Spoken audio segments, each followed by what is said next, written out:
I didn't have no motivation to do it. Zero motivation to do anything. Zero motivation to have a shave, zero to brush your teeth, even have a shower, nothing. I can't tell you in words how I felt, how down I was. When you lose control of your own mind, you're in a bad place. I just wanted to show the world that if mental health could bring somebody as big as me and as strong as me and, you know, the stereotype heavyweight champion of the world to my knees, then it could bring anybody to the knees. And I thought to myself, if I can show the world that you can come back from it and to get back in shape and get back to the top, then anybody can do it. I knew something was wrong with me my whole life. Growing up as a child, I'd feel a loneliness even when I was with other people. I wasn't a confident character what you see today. I was a very shy, reserved, skinny little whippet kid. I was always told that I couldn't do stuff and I'd never do anything, I'd never achieve anything, so that made me worse, basically. I've experienced the highest highs and the lowest lows in life. Something I'd worked for my whole life, and when I finally achieved it, it was like, oh well, that was a load of rubbish. I wasn't expecting now to feel like this. Like I said to you before, I just felt like an emptiness and a deep gaping hole of nothing. Darkness and grey clouds. Every day was grey.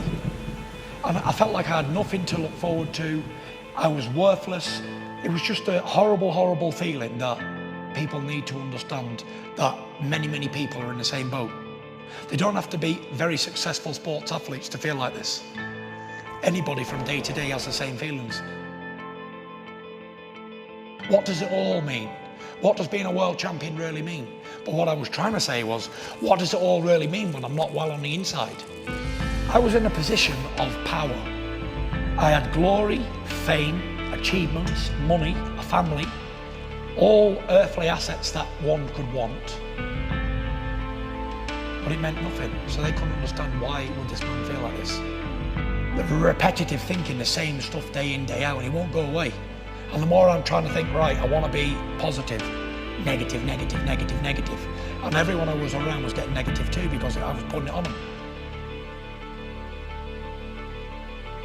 This went on for 18 months, well, of me battling my own self every day, drinking, abusing my body, eating rubbish, taking drugs.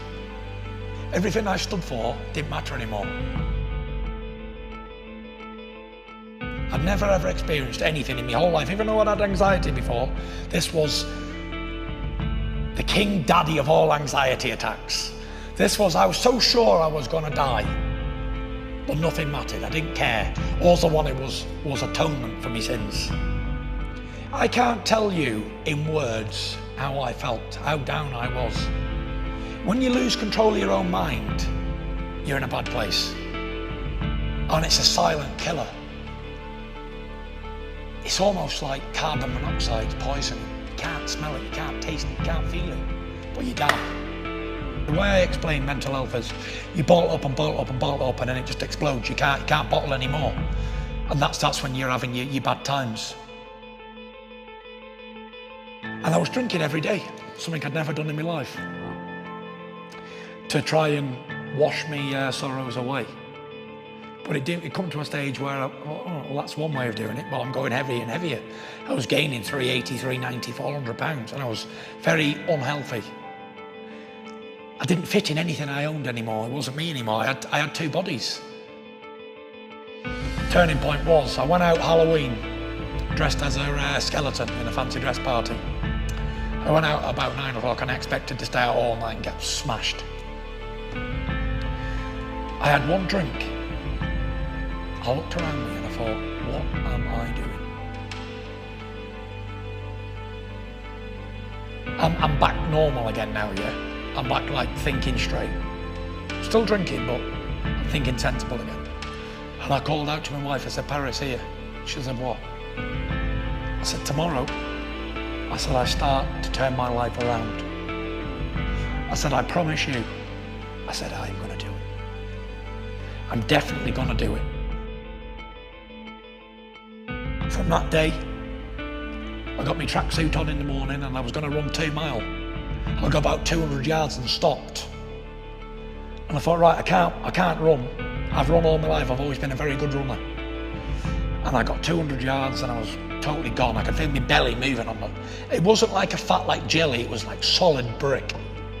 It was a horrible feeling. I thought, okay, I'm gonna walk the rest, and I walked. And every day I'd go out on the canal and I'd do a little run in my sweatsuit. And every day I'd get a little bit further until I was doing 4 or 5 mile again. And then I'd come back and I worked my way back, and we worked repetitively, day in, day out, day in, day out. And at that time I was still sleeping with the light on. I couldn't sleep in the dark. You need to stimulate the mind. And I think training is a perfect way to do it. Working out, exercising. Whether you can do a lot or a little, you must do something. I give myself short-term goals and long-term goals. And I plan things more now. Where if I'm just not got anything on the horizon, I tend to wander and my mind goes AWOL.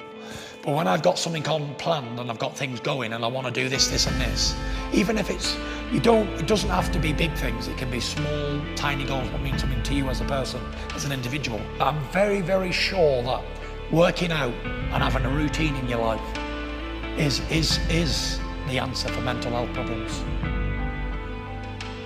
I want you to know that every day for 2 years was very grey and dark for me. But it will come back great again. You will have sunshine days again, rose-coloured days warmed by the sun.